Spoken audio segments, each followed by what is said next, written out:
Hello everyone. So we are solving the back exercise of chapter Chemical Kinetics, and today it's the turn of question number 2. So let's see the question. For the reaction 2A plus B gives you A to B. The rate equals to K, concentration of A and concentration of B की power 2.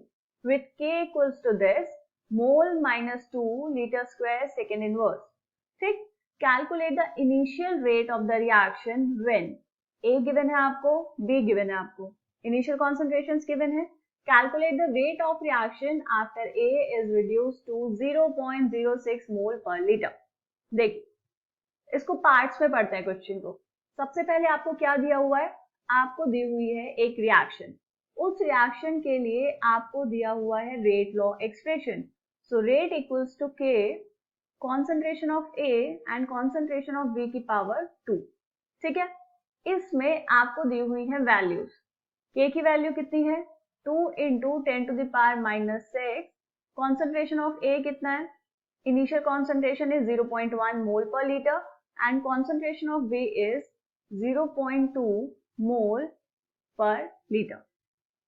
ठीक है, अब आपको क्या करना है? आपको निकालना है इनिशियल रेट ऑफ रिएक्शन. इसकी वैल्यू फाइंड करनी है, तो सबसे पहले यही कर लेते हैं. देखिए, rate equals to 2 into 10 to the power minus 6 into initial concentration of A is 0.1 into initial concentration of B is 0.2 का स्क्वायर. बहुत ही सिंपल सी कैलकुलेशन है. करेंगे इसको मल्टीप्लाई, कितना आएगा?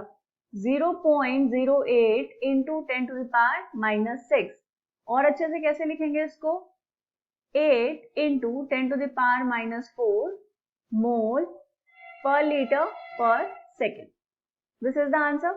अच्छा, अब देखिए next part.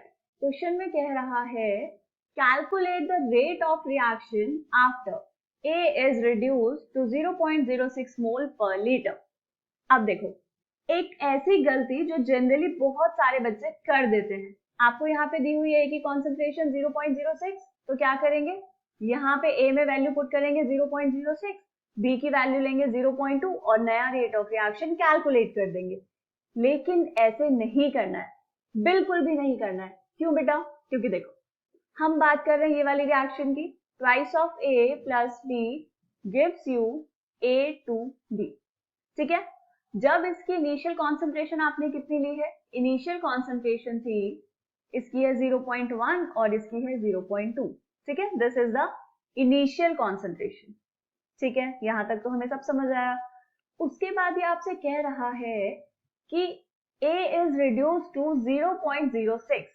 So 0.06 is the left amount, right? This is the left amount of A. तो हम यहाँ पर अगर कहें कि रिएक्ट कितना किया होगा, तो हम यहाँ पे लिख लेते हैं रिएक्टेड अमाउंट. 0.1 था पहले आपके पास, अभी 0.06 बचा है, तो रिएक्ट कितना किया होगा? 0.1 माइनस 0.06, तो ये कितना जाएगा बेटा? 0.04. ठीक है, इतना रिएक्ट किया है. ओके, अब आपको यहाँ पर ध्यान से देखना है कि 2 मोल A रिएक्ट करता है 1 मोल B के साथ.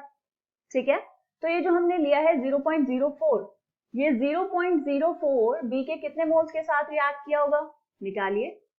2 मोल कर रहे हैं 1 के साथ, तो 1 मोल कितने के साथ करेगा? 1/2 के साथ. तो 0.04 कितने के साथ रिएक्ट करेंगे? 0.04 into 1/2. ये वाला स्टेप समझ आया कैसे किया? तो ये कितना आ जाएगा? 0.02. ये जो आपने निकाला रिएक्टेड अमाउंट, 0.04 A ने रिएक्ट किया. ठीक है, तो 0.04 जो रिएक्टेड अमाउंट है A का, उसके साथ B का कुछ रिएक्ट किया होगा. 0.2 तो नहीं करेगा पूरा, राइट? तो हमने निकाल दिया कि B का 0.02 ने रिएक्ट किया होगा. ठीक है, तो रिएक्टेड अमाउंट यहाँ पे लिख लेंगे, ये आया 0.02.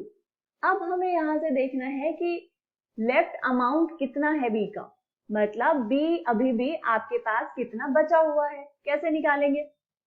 0.2 इनिशियली था माइनस 0.02 ने रिएक्ट कर लिया, तो आपके पास बचा कितना बेटा? ये आ जाएगा 0.18. ठीक है, इतनी कॉन्सेंट्रेशन आपके पास अभी बची है. तो अब जब आपको नया रेट निकालना है तो कैसे निकालेंगे? Rate equals to K concentration of A and concentration of B का स्क्वायर। तो K की वैल्यू आपको दी हुई है 2 × 10⁻⁶।